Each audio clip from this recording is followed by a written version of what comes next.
दिवसीय दौरे पर उत्तराखंड पहुंचे राष्ट्रपति मुर्मू का एयरपोर्ट पर राज्यपाल ने किया स्वागत। पंतनगर विश्वविद्यालय के दीक्षांत समारोह में करेंगे शिरकत। 9 नवंबर को उत्तराखंड राज्य स्थापना दिवस कार्यक्रम में मुख्य अतिथि के रूप में शामिल होंगे राष्ट्रपति। दौरे को देखते हुए सुरक्षा एजेंसियों को किया गया सतर्क।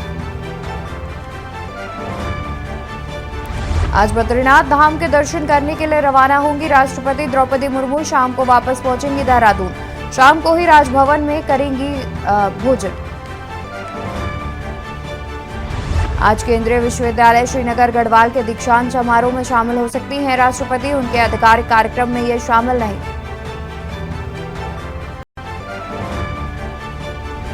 कॉर्बेट नेशनल पार्क ने हाई अलर्ट किया घोषित। सभी वन कर्मियों की छुट्टियां की गई रद्द। वन कर्मियों को लगातार गश्त करने के दिए आदेश।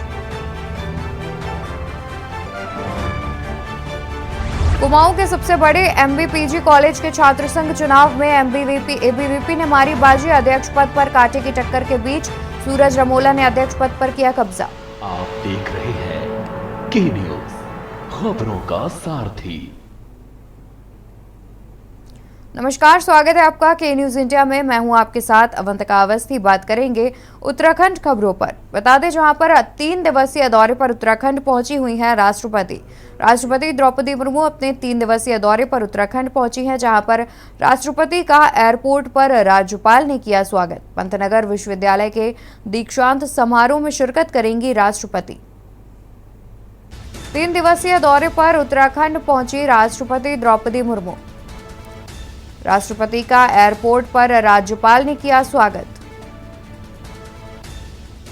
पंतनगर विश्वविद्यालय के दीक्षांत समारोह में भी शिरकत करेंगी राष्ट्रपति। साथ ही कई अन्य स्थानों पर भी कार्यक्रमों का आयोजन किया गया है। 3 दिवसीय दौरे पर उत्तराखंड पहुंची राष्ट्रपति द्रौपदी मुर्मू। राष्ट्रपति का एयरपोर्ट पर राज्यपाल ने किया भव्य स्वागत। पंतनगर विश्वविद्यालय के दीक्षांत समारोह में भी शिरकत करेंगी राष्ट्रपति। वहीं साथ ही कई अन्य स्थानों पर भी कार्यक्रमों का आयोजन किया गया है। बता दें कि राष्ट्रपति द्रौपदी मुर्मू अपने 3 दिवसीय दौरे पर उत्तराखंड पहुंची हुई हैं, जहां पर एयरपोर्ट पर राज्यपाल ने राष्ट्रपति का स्वागत भी किया है। बता दें कि आज से 3 दिवसीय दौरे पर रहेंगी राष्ट्रपति, जहां पर एयरपोर्ट पर राज्यपाल ने राष्ट्रपति का स्वागत भी किया है। बता दें कि कई अन्य स्थानों पर भी कार्यक्रम का आयोजन किया गया है, जिसमें भाग ले सकती हैं राष्ट्रपति।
तो बता दें कि अपने 3 दिवसीय उत्तराखंड दौरे पर हैं राष्ट्रपति द्रौपदी मुर्मू, जहां पर राष्ट्रपति का भव्य तरीके से राज्यपाल ने स्वागत भी किया है। वहीं 9 नवंबर को उत्तराखंड राज्य का स्थापना दिवस है। बता दें कि 9 नवंबर को उत्तराखंड राज्य का स्थापना दिवस मनाया जाएगा, जिस कार्यक्रम में मुख्य अतिथि के तौर पर शामिल होंगे राष्ट्रपति। दौरे को देखते हुए सुरक्षा एजेंसियों को किया गया सतर्क। 3 दिवसीय दौरे पर उत्तराखंड पहुंची हुई हैं राष्ट्रपति, जहां पर उत्तराखंड के राज्य स्थापना दिवस के कार्यक्रम में भी मुख्य अतिथि के तौर पर शामिल होंगी राष्ट्रपति। बता दें कि 9 नवंबर को कार्यक्रम का आयोजन किया जाना है, जिसमें मुख्य अतिथि के तौर पर शामिल होंगे राष्ट्रपति। वहीं दौरे को देखते हुए सुरक्षा एजेंसियों को भी सतर्क किया गया है। 3 दिवसीय दौरे पर हैं राष्ट्रपति द्रौपदी मुर्मू, जहां पर उनके दौरे को देखते हुए सुरक्षा एजेंसियों को भी सतर्क किया गया है। साथ ही 9 नवंबर को उत्तराखंड राज्य स्थापना दिवस मनाया जाएगा। इस कार्यक्रम में मुख्य अतिथि के तौर पर शामिल होंगी राष्ट्रपति।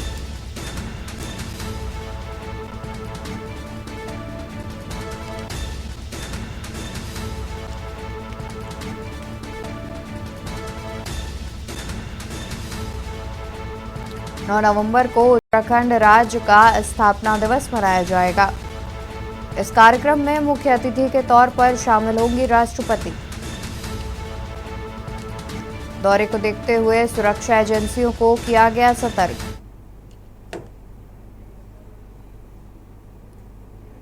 खबर हम आपको देहरादून से बता दें। राजधानी देहरादून से खबर सामने आ रही है, जहां पर शाम को ही राजभवन में कार्यक्रम का किया गया है आयोजन। आज बद्रीनाथ दर्शन के लिए रवाना होंगे राष्ट्रपति। शाम को राष्ट्रपति वापस पहुंचेंगी देहरादून। शाम को ही राजभवन में कार्यक्रम का किया गया है आयोजन। गणमान्य व्यक्तियों से मुलाकात भी कर सकती हैं राष्ट्रपति। आज बद्रीनाथ दर्शन के लिए रवाना होंगी राष्ट्रपति द्रौपदी मुर्मू। शाम को वापस पहुंचेंगी देहरादून। शाम को ही राजभवन में कार्यक्रम का किया गया है आयोजन। गणमान्य व्यक्तियों से राष्ट्रपति करेंगे मुलाकात। आज बद्रीनाथ दर्शन के लिए रवाना होंगी राष्ट्रपति द्रौपदी मुर्मू। खबर आपको देहरादून से बता रहे हैं, जहां पर शाम को ही राष्ट्रपति वापस पहुंचेंगी देहरादून। शाम को राजभवन में कार्यक्रम का आयोजन किया गया है। इस कार्यक्रम में गणमान्य व्यक्तियों से मुलाकात कर सकती हैं राष्ट्रपति।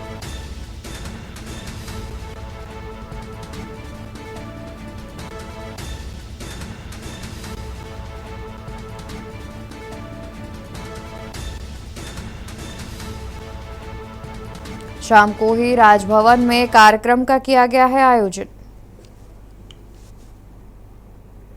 खबर देहरादून से, जहां पर आज केंद्रीय विश्वविद्यालय श्रीनगर गढ़वाल का दीक्षांत समारोह। दीक्षा समारोह में शामिल हो सकती हैं राष्ट्रपति।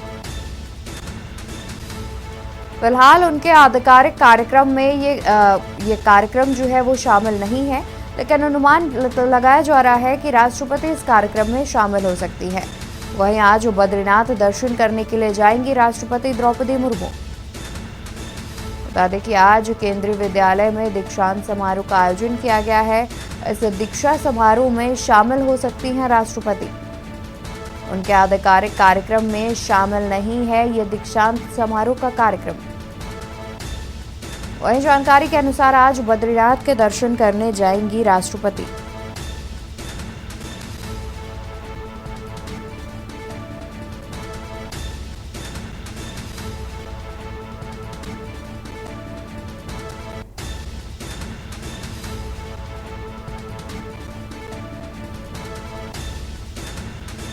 आज बद्रीनाथ के दर्शन करने पहुंची हुई हैं राष्ट्रपति। उसके बाद वापस वो राजभवन लौट कर आएंगी। खबर देहरादून से है, जहां पर कॉर्बेट नेशनल पार्क ने हाई अलर्ट किया घोषित। सभी वन कर्मियों की छुट्टियां रद्द कर दी गई हैं। बता दें कि कॉर्बेट नेशनल पार्क की ओर से हाई अलर्ट घोषित कर दिया गया है, जिसमें सभी वन कर्मियों की छुट्टियां रद्द कर दी गई हैं। सभी वन कर्मियों की छुट्टियां की गई हैं रद्द। वन कर्मियों को लगातार गश्त करने के दिए निर्देश।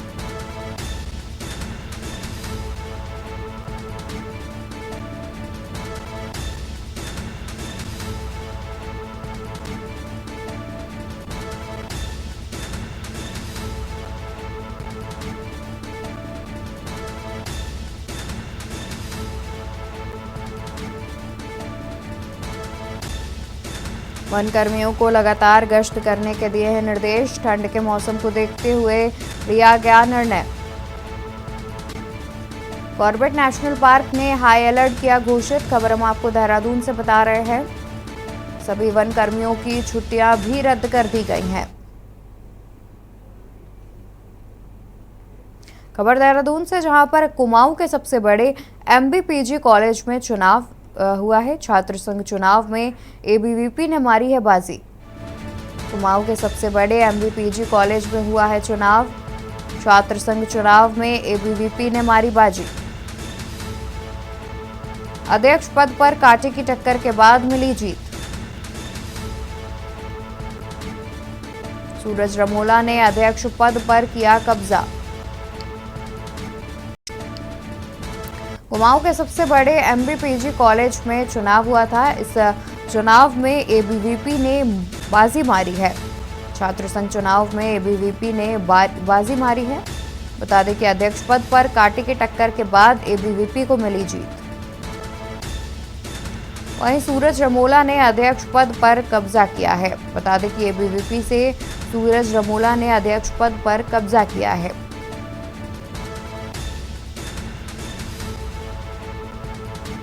छात्र संघ चुनाव में एबीवीपी ने मारी बाजी। अध्यक्ष पद पर कांटे की टक्कर के बाद मिली जीत। सूरज रमोला ने अध्यक्ष पद पर किया कब्जा। और यहाँ रुकेंगे एक छोटी सी ब्रेक के लिए। जल्द हाजिर होंगे अन्य खबरों के साथ। आप देख रहे हैं खबरों की ओर, जहां पर उत्तराखंड में मदरसा शिक्षा परिषद की एक रिपोर्ट में बड़ा खुलासा हुआ है। रिपोर्ट में बताया गया है कि प्रदेश के 30 मदरसों में 749 गैर मुस्लिम बच्चे भी पढ़ रहे हैं। उत्तराखंड मदरसा शिक्षा परिषद ने राष्ट्रीय बाल अधिकार संरक्षण आयोग को भी इस संबंध में रिपोर्ट भेजी है। रिपोर्ट में कहा गया कि मदरसों में एनसीईआरटी पाठ्यक्रम के अनुसार बच्चों को पढ़ाया जा रहा है। वहीं रिपोर्ट के अनुसार उधम सिंह नगर, हरिद्वार और नैनीताल में कई मदरसों में 7,399 में से 7,049 बच्चे गैर मुस्लिम हैं। वहीं इस रिपोर्ट के सामने आने के बाद से विपक्ष ने सत्ता पक्ष की घेराबंदी शुरू कर दी है। कांग्रेस ने इस रिपोर्ट के बहाने राज्य की शिक्षा व्यवस्था पर भी सवाल उठाते हुए सरकार पर हमला बोला है। देखिए ये रिपोर्ट।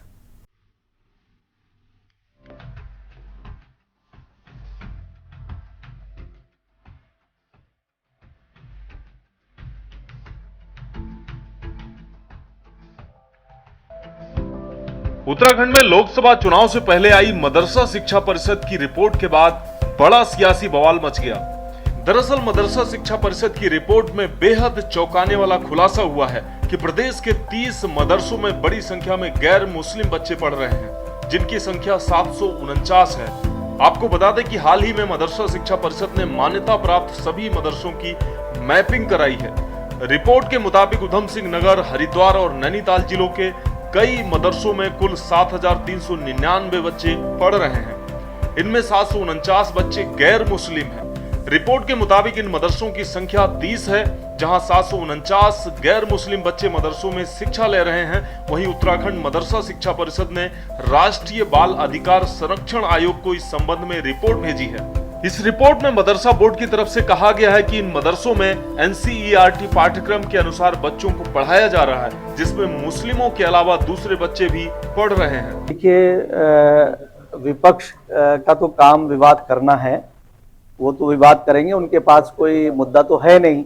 इसलिए कि 60 साल जो है वो कांग्रेस को इस देश ने दिए हैं, उन्होंने कोई कार्य तो ऐसा किया नहीं जिसे वो गिना सकें। आज देखिए जो विकास कार्य हो रहे हैं, माननीय प्रधानमंत्री श्री नरेंद्र मोदी जी सबका साथ, सबका विकास, सबका विश्वास और सबका प्रयास, और माननीय मुख्यमंत्री श्री पुष्कर सिंह धामी जी जो इस स्टेट को एक आदर्श स्टेट स्थापित करने में उन्होंने रात दिन एक कर रखा है, लगातार प्रयास कर रहे हैं। मैं समझता हूं कि जो मदरसों के बारे में ये चीज़ आई है, हमने अभी उसका निरीक्षण कराया है। अभी इंस्पेक्टर हमारे वहाँ से जो है वो निरीक्षण करके आए हैं। उन मदरसों में जिसमें हिंदू बच्चे पढ़ रहे हैं, उसमें जो एजुकेशन दी जाती है वो एनसीईआरटी की है, और एनसीईआरटी का कोर्स पढ़ाया जाता है, उसमें कोई भी धार्मिक एजुकेशन नहीं दी जाती है। हिंदू बच्चे जो हमारे पढ़ रहे हैं वो हमारे ही बच्चे हैं, उसमें उन्हें ना उर्दू पढ़ाई जाती है ना अरबी पढ़ाई जाती है, बल्कि उन्हें एक अच्छी एजुकेशन देने का प्रयास हम सारे मदरसों में ही कर रहे हैं, ताकि हम मदरसों को राष्ट्रवाद से जोड़ सकें और राष्ट्रवादी विचारधारा उनके अंदर हम संचालित कर सकें। ये हमारा पहला कर्तव्य है। और हम इस पर काम कर रहे हैं। मैं समझता हूं कि मदरसे बड़ी तेजी के साथ मुख्य धारा से जुड़ रहे हैं, उनके अंदर जो अनियमितताएं थी वो ठीक कर रहे हैं। और भी हमने संचालकों से कहा है कि जहां भी कहीं कोई अनियमितता पाई जाती है हम उससे कोई समझौता नहीं करेंगे। माननीय मुख्यमंत्री जी हमारे इस मामले में बहुत सख्त है, वो चाहे लैंड जिहाद का मामला हो, चाहे लव जिहाद का मामला हो, चाहे भूमाफियाओं का हो, बिल्कुल जैसे हम सबका साथ सबका विकास सबके विश्वास पर वो कार्य कर रहे हैं। ये मदरसा ये हॉस्टल टाइप मदरसा है और तकरीबन 30 बच्चे बाहर के रहते हैं यहाँ और तकरीबन 40 बच्चे गांव के आते हैं। पढ़ाई हिंदी, इंग्लिश, उर्दू वगैरह, संस्कृत वगैरह सब पढ़ाई अपने देश के लिए भाई काम करना है मतलब, और देशभक्त नहीं रहना है। यहाँ से भड़काऊ बयान नहीं देने हैं, सबके लिए है। कोई भी आ सकता है, आए और अपने धर्मों का पालन करें और बाकी अपने जो यहाँ सीखना वो सीखें, रोग किसी के लिए नहीं। हमारे यहाँ पे 2 बच्चे पढ़ते हैं, हिंदू मुस्लिम में मतलब कोई भेदभाव नहीं है, अच्छे से मतलब वो करते हैं। टीचर भी मतलब सारे यहाँ इंग्लिश से हिंदी मैथ मतलब सब पढ़ाते हैं। एक 8 में है सर और एक 5वीं में। एडमिशन भी बोलते हैं करवाने के लिए, 10वीं 9वीं तक की मतलब बच्चे मुंडा खाते हैं यहाँ पे। वहीं इस रिपोर्ट के सामने आने के बाद राज्य में सियासत गर्मा गई है। कांग्रेस समेत तमाम विपक्षी दलों ने इस रिपोर्ट के आने के बाद सत्ता पक्ष की घेराबंदी शुरू कर दी है। कांग्रेस की मुख्य प्रवक्ता गरिमा मेहरा दसोनी ने इस रिपोर्ट को काफी गंभीर बताया है। साथ ही उन्होंने कहा कि ये रिपोर्ट सरकारी व्यवस्था और शिक्षा प्रणाली को आईना दिखाने वाली रिपोर्ट है। वहीं आम आदमी पार्टी के वरिष्ठ नेता ज्योत सिंह बिष्ट ने भी राज्य सरकार पर शिक्षा के प्रति लापरवाही के कारण आज गैर मुस्लिम बच्चों को मदरसों में पढ़ना पड़ रहा है। ज्योत सिंह बिष्ट का कहना है कि सरकार ने राज्य के सरकारी स्कूलों को बंद किया है, जिसके बाद मजबूरी में अभिभावकों को मदरसों में बच्चों को शिक्षा के लिए भेजना पड़ रहा है। वहीं भाजपा प्रदेश अध्यक्ष महेंद्र भट्ट ने विपक्ष के इन सभी आरोपों का खंडन करते हुए जांच की बात कही है। उन्होंने मदरसों पर सरकार की फंडिंग पाने के लिए बच्चों की संख्या को बढ़ाने का आरोप लगाया है। उत्तराखंड के जागरूक लोगों को जानकारी होनी चाहिए कि धामी सरकार की गलत नीतियों के कारण, शिक्षा के प्रति लापरवाही के कारण उधम सिंह नगर और हरिद्वार जिले के 30 मदरसों में 750 से अधिक हिंदू बच्चों को मजबूर होकर के पढ़ाई करने के लिए जाना पड़ रहा है और वहां पर इस्लामिक शिक्षा हासिल करनी पड़ रही है। भाजपा सरकार ने जिस तरह से लोगों के सामने लव जिहाद, लैंड जिहाद के नारे रखे, अवैध मदरसे बंद करने का ऐलान किया, हकीकत में उन्होंने मदरसे बंद करने के बजाय राज्य के अंदर कम संख्या वाले स्कूलों को बंद करके उनमें पढ़ने वाले बच्चों को लावारिस छोड़ दिया। इस बात की कोई व्यवस्था नहीं की गई कि उन स्कूलों में पढ़ने वाले बच्चे अब किस स्कूल में पढ़ेंगे, और उसी का परिणाम है कि उत्तराखंड के 30 मदरसों में 750 से अधिक हिंदू बच्चों को इस्लामिक शिक्षा लेने के लिए मजबूर होना पड़ा। देखिए, उसकी जांच के लिए स्कूल से सरकार ने किया है और हम ये चाहते हैं कि जो भी मदरसे, कम से मुझे लगता है कि सरकारी दृष्टि में तो विषय कम आए हैं, लेकिन जो भी मदरसे श्रेणी में आए उनको विचार करना चाहिए। केवल सरकार की फंडिंग के लिए छात्र संख्या बढ़े ये नहीं रहना चाहिए। उसके जो मानक हैं उस मानकों के आधार पर ही वहाँ पर शिक्षा दी जानी चाहिए। कुल मिलाकर लोकसभा चुनाव से पहले आई मदरसा शिक्षा परिषद की एक रिपोर्ट के बाद बड़ा सियासी बवाल मच गया है। सवाल यह है कि क्या राज्य की बदहाल शिक्षा व्यवस्था की बदौलत गैर मुस्लिम बच्चों को भी मदरसों में शिक्षा लेनी पड़ रही है, या फिर राज्य के नागरिकों में धर्म जाति का कोई भेदभाव नहीं है। Uttarakhand desk report. मुख्यमंत्री पुष्कर सिंह धामी 3 दिवसीय मुंबई दौरे पर हैं, जहां भ्रमण के दौरान उत्साह एवं उमंग से भरे हुए मुंबई वासियों के साथ योग और सूर्य नमस्कार भी किया। मुख्यमंत्री धामी ने प्रधानमंत्री नरेंद्र मोदी के स्वस्थ भारत सशक्त भारत के विजन को साकार करने हेतु सभी को नियमित दिनचर्या में योग एवं प्रातःकाल भ्रमण को शामिल करने का संदेश दिया। इस दौरान मुंबई वासियों ने देवभूमि उत्तराखंड भ्रमण के अपने अनुभव को साझा करते हुए प्रदेश सरकार द्वारा की गई व्यवस्थाओं एवं प्रदेशवासियों की व्यवहार एवं सत्कार की प्रशंसा की।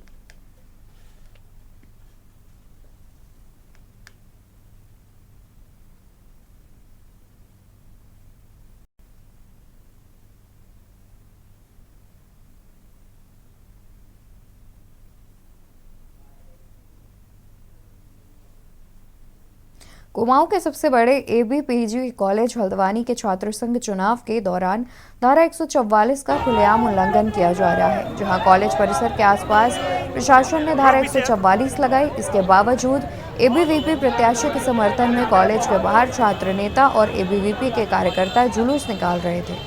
कॉलेज के आसपास रैपिड एक्शन फोर्स को भी तैनात किया गया। पुलिस प्रशासन भी मूक दर्शक बना हुआ नजर आ रहा था। वहीं छात्रों के आगे प्रशासन और पुलिस बेबस नजर आ रहे थे और लगातार हंगामा और नोक-झोंक छात्रों के द्वारा की जा रही थी।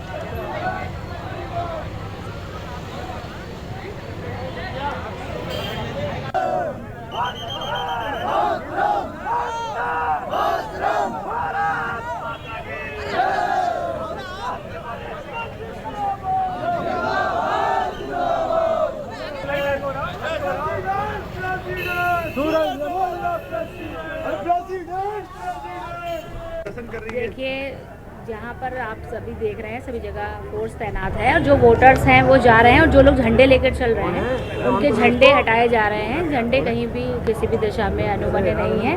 बाकी एक उत्साह का माहौल है तो बच्चे ग्रुप में जा रहे हैं। किसी भी तरीके का अभी शांतिपूर्वक चुनाव की प्रक्रिया यहाँ संपादित हो रही है। जो जुलूस निकल रहा है क्या उसे रोकेंगे आप? देखिए, आपने अभी स्वयं भी देखा होगा, आप लोग यहाँ मौजूद हैं कि जो लोग अगर झंडे लेकर आ रहे हैं उत्साह के माहौल को बनाते हुए तो उनके झंडे भी यहाँ लिए जा रहे हैं। कोई प्रशासन के दबाव में काम नहीं हो रहा है। जो यहाँ से जुलूस निकाल रहे थे उनको हटा दिया गया है। धारा 144 लागू है। जो लोग वोट देने आ रहे हैं वो लोग वोट देने के लिए स्वतंत्र हैं। और हम लोग जब यहाँ पर घूम रहे हैं तो सबसे पूछा जा रहा है कि आप क्या कर रहे हैं, तो जो लोग वोटर हैं वो वोट देने के लिए जा रहे हैं। तो इसको धारा 144 का उल्लंघन नहीं कहा जाएगा क्योंकि वोटर को वोट देने का अधिकार है। सर, एबीवीपी के लोग जुलूस निकाल रहे हैं, सामने जुलूस दिख रहा है, झंडे लेके लहरा रहे हैं कॉलेज के आगे, जो कि आप लोगों ने पूरा जीरो जोन कहा था कि कोई जुलूस नहीं निकलेगा। नहीं, जीरो जोन है। यहाँ पर कोई वाहन नहीं आने दिया जा रहा है, किसी प्रकार की कोई गाड़ी नहीं आने दी जा रही है। लेकिन पैदल जो लोग हैं, जो वोटर हैं, वो पैदल वोट देने के लिए आ रहे हैं। वो लोग अपना पैदल वोट दे रहे हैं। उत्तर प्रदेश खबरों में, माफ कीजिएगा, उत्तराखंड खबरों में फिलहाल के लिए बस इतना ही। आप देखते रहिए के न्यूज़ इंडिया। आप देख रहे